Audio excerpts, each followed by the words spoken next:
କଳି ପକାଲ କେତେ ମିଳିଲା ଯେତିକି ମିଳିଲା ସେତିକିରେ ତ ସ୍ୱାମୀକି ଭଲ କରିପାରିବୁ ପାରିବୁନି ଆଉ ତାହେଲେ କ'ଣ କରିବୁ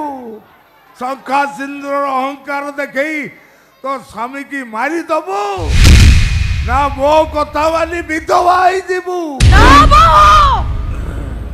ତୁ ତ ସତୀ ପଡ଼ିଆ ଉପରେ ଭରସା ଆରେ ସାବିତ୍ରୀ ଯଦି ତାଙ୍କ ମଲ ସ୍ୱାମୀକୁ ଯମକ ପାଖରୁ ଫେରେଇ ଆଣି ପାରିଲେ ତାହେଲେ ତୁ କାହିଁକି ପାରିବୁନି ସମୟ ବଦଳି ଯାଇଛି ଆଜ୍ଞା ଇତିହାସ ଏବେ ସନ୍ଦେହର ଚକ୍ର ବିହରେ ଛଟପଟ ପୁରାଣ ବିଚରା ଆଉଟାଟାଟ ଶବ୍ଦର ପାହାର ଖାଇ ଲହୁ ଲୁହାଣ ଯୋଉଠି ରାମଚନ୍ଦ୍ର ରାଜନୀତି ଖେଳର କଣ୍ଢେଇ ସେଠି କାଠୁରିଆର ସ୍ତ୍ରୀ ସାବିତ୍ରୀକୁ ପଚାରେ କି ହାରିଗଲେ ଆଜ୍ଞା ସତ୍ୟବାନକୁ ବଞ୍ଚେଇବାକୁ ଯାଇ ପତିବ୍ରତା ସତ୍ୟ ପଡ଼ିଆକୁ ଭରସା କରିବୁ ହାରିଗଲେ ତାମାନେ ତୁ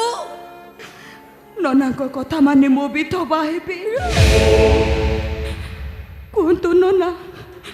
କିଏ ଓହ୍ଲେଇ ଦବ ମୋ ବେକରେ ଲମ୍ବିଥିବା ମଙ୍ଗଳସୂତ୍ରକୁ ଓହ୍ଲେଇ ଦେବି ତମର ମହାପାପ ହବ ପାପର ମହାସମୁଦ୍ରରେ ବୁଡ଼ି ମରିବାକୁ ମୁଁ ପସନ୍ଦ କରି ଓହ୍ଲେଇ ଦେବି ତାପରେ ରୁହନ୍ତୁ ନନା ଯେ ପର୍ଯ୍ୟନ୍ତ ମୋ ମଥାରେ ସିନ୍ଦୁର ଅଛି ହାତରେ ଶଙ୍ଖା ଅଛି ବେକରେ ମଙ୍ଗଳସୂତ୍ର ଅଛି ସେ ପର୍ଯ୍ୟନ୍ତ ମୁଁ ଆପଣଙ୍କ ବୋହୂ ପ୍ରତ୍ୟେକ ବୋହୂମାନଙ୍କ ପାଇଁ ତାଙ୍କ ଶ୍ୱଶୁର ରତ୍ନବେଦୀର ସ୍ୱୟଂ ଜଗନ୍ନାଥ ଠାକୁର ଠିକ୍ ସେଇ ନିୟମରେ ଆପଣ ବି ମୋ ପାଇଁ ଜଗନ୍ନାଥ ଠାକୁର ମୋ ଜଗନ୍ନାଥ ଜଣେ ସଧବା ମଥାରୁ ସିନ୍ଦୁର ପୋଛି ଦେଇ ହାତରୁ ଶଙ୍ଖା ଭାଙ୍ଗି ଦେଇ ବେକରୁ ମଙ୍ଗଳସୂତ୍ର ଓହ୍ଲେଇ ଦେଇ ପାପ କରିବେ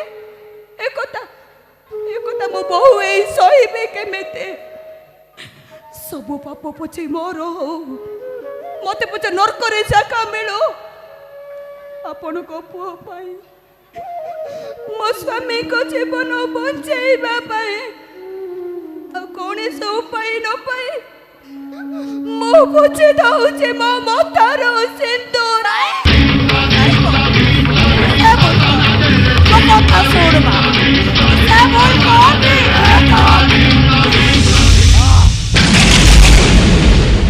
ମୁଁ ଭାଙ୍ଗି ଦଉଛି ମୋ ହାତରୁ ଶଙ୍ଖା